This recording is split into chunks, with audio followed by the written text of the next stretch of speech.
So we are live. Great, great, great. Thank you. Welcome, welcome, everyone. I know that we are going live earlier today, but this is the time that I want to go live today. I had time, amen, and I was prepared. So, amen. So I'm going to go ahead and get started. I want to share not share my screen. I want to share this broadcast in my relationship advice for women group, and I want to check to make sure I can hear myself. Okay, so I can hear myself, and I'm going to go ahead and share. I'm just going to share it. Okay, it's posted. Great. So we're live, you all. You have all submitted some great questions. Many times I don't know where to start because the questions are so good, but we're going to get straight into it. Oh, before that, you all know that my name is Grace. I'm also known as Grace, but my real name is Jonna. So whether you are familiar with me as Jonna or Grace, either one you can use. So let's get straight into it with the first question. How do you handle a situationship where your partner lacks affection and sexual desire, but you love them? So I believe you had more to say with this, and we're going to get in a little more detailed with this. How do you deal with the situationship where the man has no affection and sex is minimal, but you know that's just him? There are absolutely no signs of cheating. I am a super affectionate person, but he is not. I am also very sexual, but he is not. He is my business partner and we get along great, and I am in love with him, but I am really struggling with affection. Okay, so you're struggling with affection and sex is minimal. So affection and sex is two different things. I just want to make sure I'm getting I want to make sure I'm answering your question right. Sex and affection are two different things. So what you're wanting is to to know how you can get him to be more affectionate. But you did say you are a very sexual person. Okay, so I don't know how long you've been with this person, but it's been long enough for you to form a business relationship with him. So you all are friends. You don't think he's cheating, but he's not really interested in sex. So did you ask him why he's not interested in having sex with you?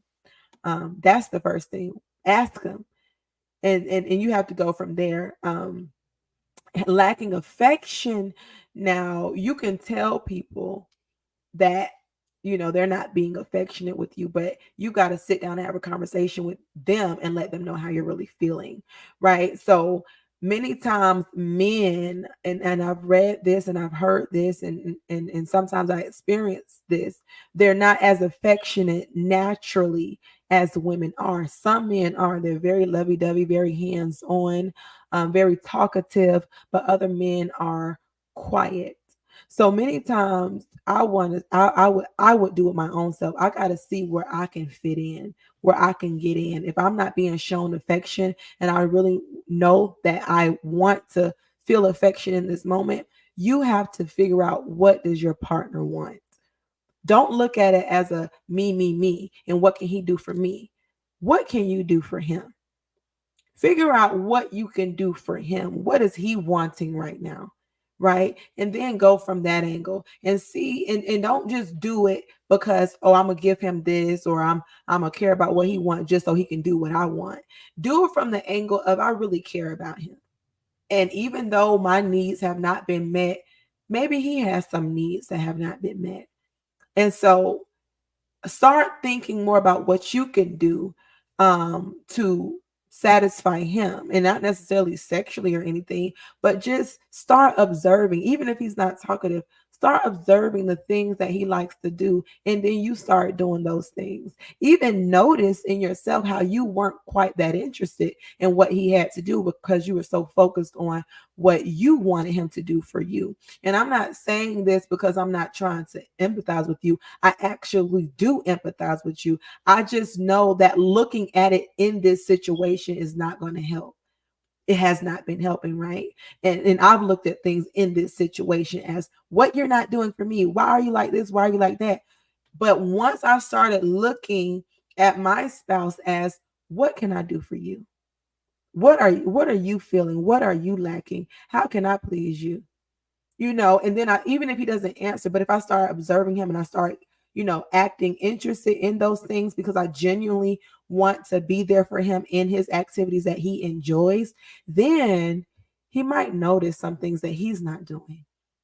Right. So we want to come from this. As selflessness and not so much self-centered. And I'm not, like I said, I'm not trying to not empathize with you. I just want you to get your solution. So start looking at how you can better serve him. That is my answer for you. So we'll go to the next question. And it is, how do you know when you really like someone and they are the one? Let me see if that's really all you asked. You said, I feel like I'm going to be alone forever. How do you know when you really like someone and they are the one? Okay. You already said you feel like you're going to be alone forever. So if you're not even with somebody right now, most times, if you're not even with someone, most times you won't know if that person is the one or not. Now, I have heard some people say, God told me you was going to be my wife. God told me you were going to be my husband. That's like the very few. So we're not talking about that. But you feel like you're going to be alone forever. My question is, how old are you? I don't have that information, but those are some things that I'm asking. And then, so how do you know when you really like someone? I mean, that's a very easy answer. How do you feel about that person? You know, only you can tell that. You know if you really like someone or not. I can't tell you that, but you know how you feel about that person. And then you will know if they are the one after you have begun dating them. So you're not even in that stage yet. So I would say, don't move too fast. Just get to learn that person and get to know the person once you begin to date them. And then you'll see different red flags or signs that you should go ahead, and then you want to pay attention to those. And then something that you said you feel ashamed about is texting someone who does not respect you. I definitely understand constant disrespect, not necessarily from my spouse, but just from people in general. You got to create boundaries. If that person wants to continue to be in your life, and if they don't respect those boundaries, proceed, move forward. Don't continue in that. The next question is, how can you express your needs without making others defensive? Hmm. How can you express your needs without making others defensive? Um, so first off, you want to make sure when you are speaking to someone, you are very kind, right? You always want to be gentle. If you feel like your needs are not getting met, you approach the person with kindness and gentleness. And once they see that you're being kind and you're gentle, they'll be more open to listening to what you have to say. But if you go to them with aggression, like, when you gonna start doing this for me? Like, I'm tired. I'm suffering. I'm suffering. You're not paying attention to my name. If they're like, hold on, they're gonna start. They're gonna put their hands up. Like, hold up. Like, I'm trying to brace yourself. You getting to calm down. So you want to make sure you're calm, tranquil. You want to make sure that you're kind, humble, and gentle. And you want to make sure that you speak clearly. Write down your thoughts. If there is something that you want and you're not getting it, write down what you need that you're lacking so that when you begin to have this conversation, you can have order and structure, right? And then when the conversation starts veering to the left, you got this paper right in front of you to gear you back into order. Okay. And then you also want to write down what are some things that he is doing? Like, what are some of the needs that he is meeting? So that when you go into this conversation, you're not just saying, I don't, you're not doing this, you're not doing that, you're not doing that. Because then they're going to say, dang, I ain't doing nothing right. So, don't go in like that. Honestly, evaluate what is this person doing right? And then do the sandwich method, right? They teach you that in college. I think they probably teach you that in high school too, but I know I went over this in college. Tell them something they are doing, thank them for what they are doing, right? And then, actually, if it's a lot of things that they aren't doing, thank them for like maybe two things that they are doing. And then go in to something that you would like them to improve on, and then tell them why you want them to improve on that, and then tell them how it makes you feel, and then end it with telling them a couple of things that you do like that they're doing, and just let them know that you believe that they can improve, or you know that they can because you've seen improvement over the years or months or whatever the case may be. But there is something else that you added. It's something that you're ashamed of. Um, but this is what you said. I'm not aware of shame I feel currently, but I used to feel ashamed about the fact that for many years I could not feel much of anything during physical intimacy. I felt a deep disconnect from myself and felt that physical intimacy was a loveless activity that was all about using. This came originally from running across a penthouse magazine in the woods at age 11, which depicted women as sexual objects. And there were many reinforcements thereafter. Plus, my boyfriends were very self absorbed about their sexual needs. It took some deep healing for me to be able to feel love and physical intimacy integrated together. I previously felt shame about this because I saw myself as defective in this area, and others seemed to have no issues. But through my healing process, I realized that I had gotten disconnected from love and physical intimacy because I had ingested something loveless and dark into my psyche and then tried to fit in with it, thinking that it was the world, that thinking that this is what the world expects of me, even though I didn't feel that it was right for me. And so a lot of women, believe it or not, go through that, right? A lot of men, it's easier for men naturally to be sexually satisfied. That organ is a nerve. It's a nerve. So it's very sensitive. The nerve for women is very small, right? It's very small, and every woman's body is unique. Many men can be pleased the same way. Not every man, but women's body is very intricate. It's very complex, right? And because it's very complex, many men are not gonna necessarily know how to please you, especially when it's so easily to satisfy themselves, right? You don't have to do much for that. And sometimes men get discouraged now, and that's why it's very important not to just be having all these different sexual partners, because the man who loves you, most time he's going to be more concerned about pleasing you romantically. The ones who, hit it and quit it, they're just there for themselves, right? So if you want more success, I'm not saying that it's going to be just completely successful. You might need to take a sexual anatomy class just so that you can learn what can this man do, right, to please me. You have to learn about your own body. And if you don't learn about your own body, okay, how can you tell somebody else how to satisfy you? And so when it comes to men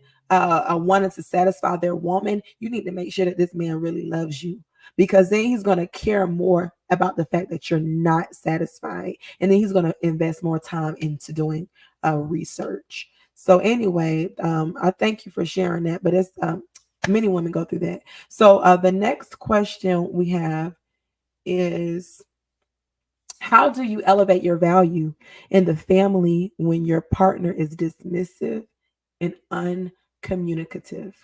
Mhm. How do you elevate your value? Okay, let me see if there's anything else you wanted to add with this. Okay. You said my man eyes always on his top. I don't know what that means. Look down look down on me, not willing to communicate for relationship issues and family issues. He always avoids and thinking issues that's unrelated to him.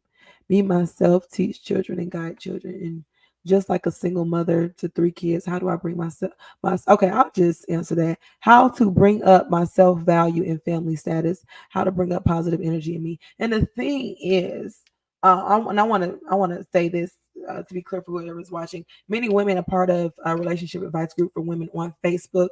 More than half of the women in this growing group, they are from different countries. So that's why it's kind of difficult for them to express exactly what they're saying, or what they're thinking in their mind. But first of all, how you elevate your value, you believe in what God said about you. That's where it starts. You let the Lord affirm you, and the Lord is mostly going to say good things about you because He created you. So you believe what He said. You believe what He said seriously. Sorry about that.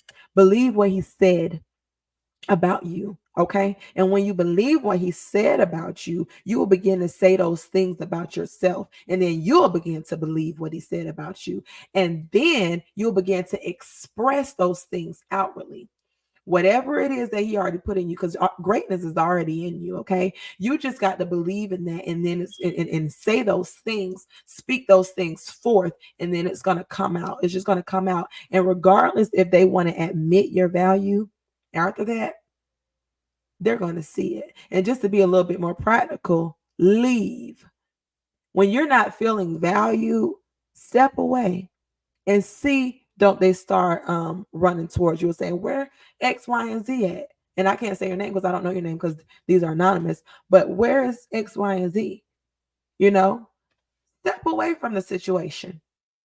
And then they will be like, wow, I mean, they'll start to think about how much value you really did bring. And then if he is dismissive and uncommunicative, I tell people this every day. If you're not married to this person and this person is treating you like this, you don't have no children with these people, dismiss yourself from him.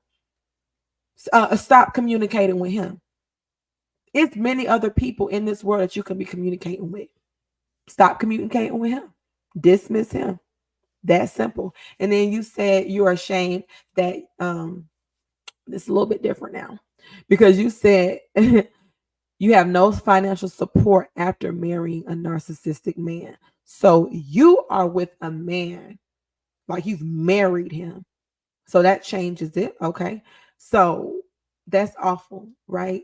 So get in the word. That's what I do. Get in the word of God.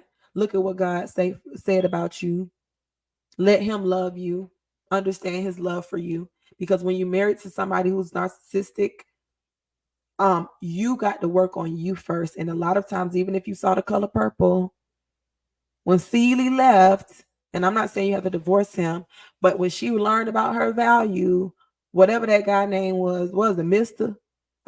He came running. He didn't want her to leave because, it was gonna show him how awful he was, right?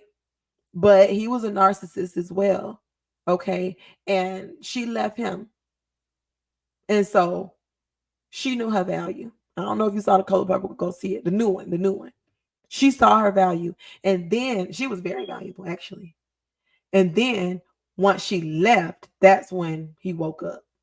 And I'm not saying that you have to leave, but if he's abusive, there are some steps that you can take to fix this situation. Go get some counseling, and then they will have some professional guidance to help you in that situation. So let's go to the next question.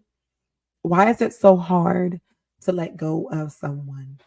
I remember this. I like this song because I believe when I was in high school, probably like ninth grade, I created a song about this, and it was like, hold on.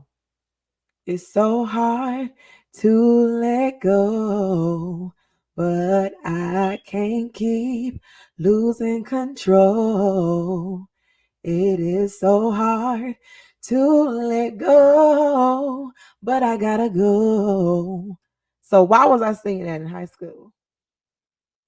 Like, and I had more lyrics to go with it, but it's going to be hard to let go of something that your heart has been attached to.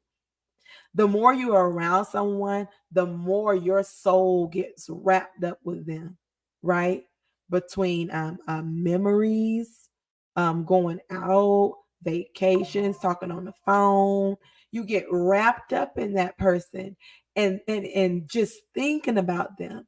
They get wrapped up around your mind, entangled in your mind, and all of that. So why is it hard to let go? Because you're bound to that person. That's just like trying to uh, take a brick off of a house.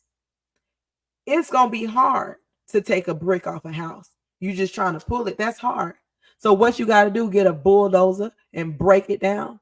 You got to get something hard, harder than your hands, right?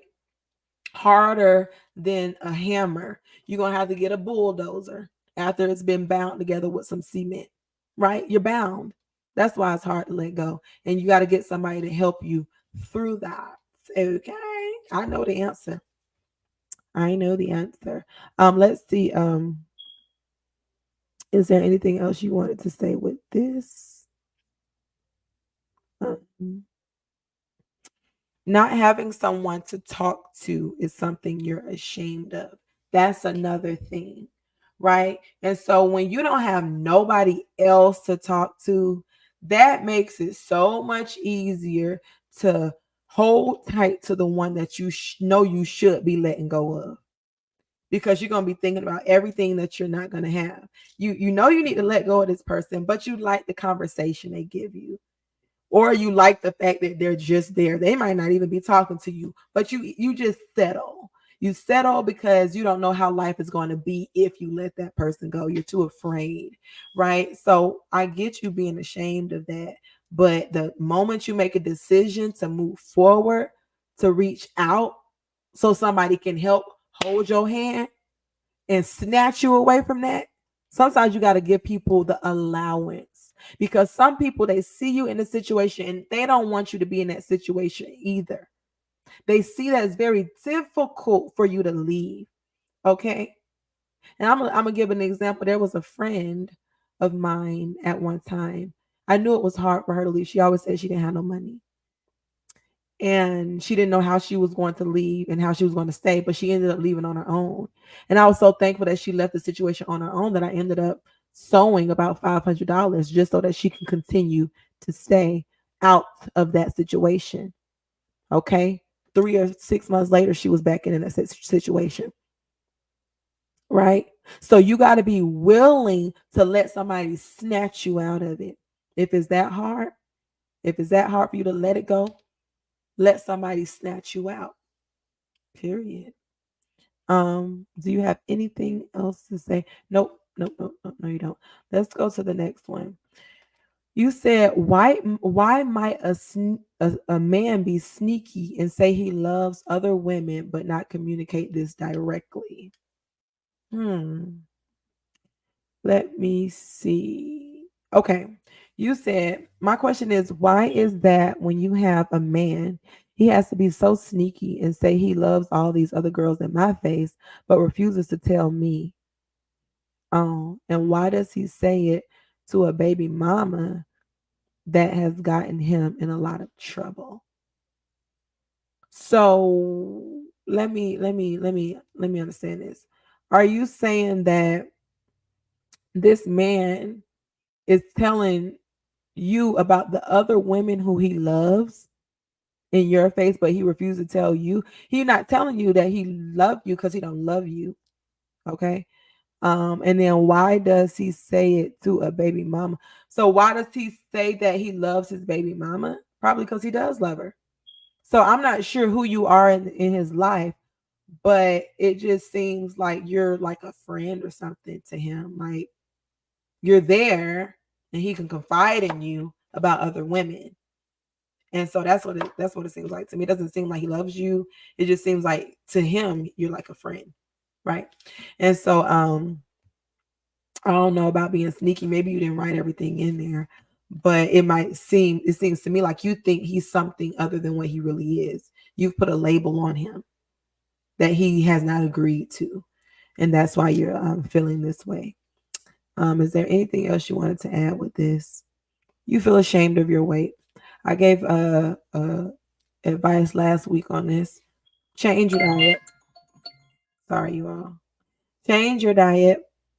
1 week, Monday, Tuesday, Wednesday, Thursday, one day of the week, do fruit, vegetable, and water. Start from there. And I think this is the last question. Okay, good.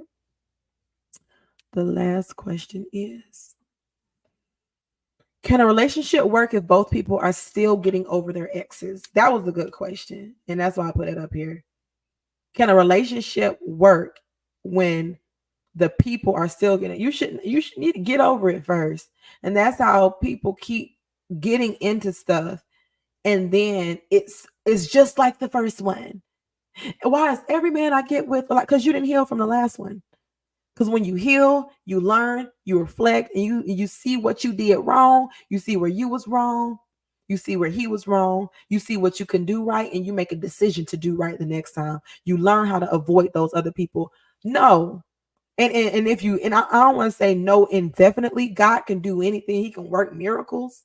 But why try to, if I could just avoid the heartache, you know what I'm saying? Why I gotta start using my faith to believe God for a miracle that I wouldn't have to believe him for if I would never got in the situation, right? And most times we see that you're gonna have to go through some stuff if you get with somebody else before you're healed. I would not advise two people to come together and they know they still have healing to do, right? Because you're gonna bring them same issues in and mess somebody else up. So the great question. A lot of people do it, especially men. Especially men, we've lived it. I see it every day. They get divorced 1 month, married to somebody the next day. They don't get fully healed. Some of them do, a lot of them don't. And then also with women, they leave one relationship, heartbroken next with somebody else next month. You know, they have given advice. The best way to get over somebody is to date someone else. But if you do that, just have fun. Don't be trying to, be serious. Just have fun so it can help you with your therapeutic process of getting over the last heartbreak. But did you have anything else? You said you were ashamed of codependency. We all have to learn to live life on our own. We all have to learn. We are naturally dependent on somebody to make us feel good or to make decisions. But that's a learned trait, and we can unlearn it. Right? We can't unlearn it. We just got to be intentional. Go around some independent women, and that doesn't mean they don't have a man around. They just know how to hone their emotions. They just know how to create their own joy. They know how to stabilize their emotions and not let their emotions go all over the place. Go around women who know how to live independently. And like I said, that doesn't mean live outside of the house from their husband. That just means they ain't got to be calling him all day. They okay. Like my husband been gone for 2 weeks. Now, he been gone for 2 weeks overseas to work. Now, in the beginning of my marriage, I was, oh, why are you doing this thing? No, but I had to say, you know what, this is a time for us to separate in physical location, not spiritual or mentally, but just so that I can learn. That was something that I didn't realize I had myself. I didn't realize I was codependent. However, over the years, because he's been traveling since we've been married, I've seen how healthy it is to learn how to live life without this person. Because what happened if this person passed away? You're going to be distraught. You ain't going to know how to move. You ain't going to know how to move on or go forward. You got to learn how to enjoy life.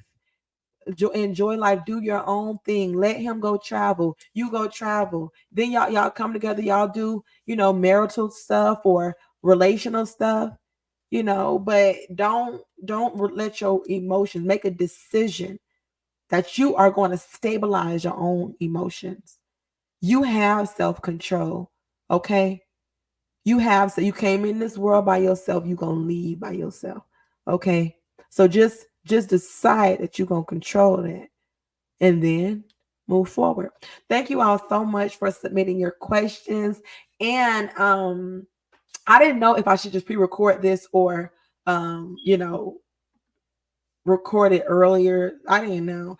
But that's why I did it earlier, because I had the time. And like I said, my children are home now. They're not home now, but they'll be home later and my husband won't be home. Like, I got to make it work. I got to make it work. And I don't want to be, them to be in the background. But anyway, thank y'all so much for the questions. Remember that if you have not yet signed up for live therapy, we will be starting that very, very, very soon. The email list is filling up extremely fast. And I'm so sorry. Once again, I lost probably about, I don't know, out of 400 emails, I lost some of them. Okay. So if you have not received an email from me concerning live therapy, remember it is free. So send me, actually just send me a DM and with your email and I'll add you to the email list. All right. Until next time, make sure you submit your questions by next Wednesday for Conversations with Grace. All righty.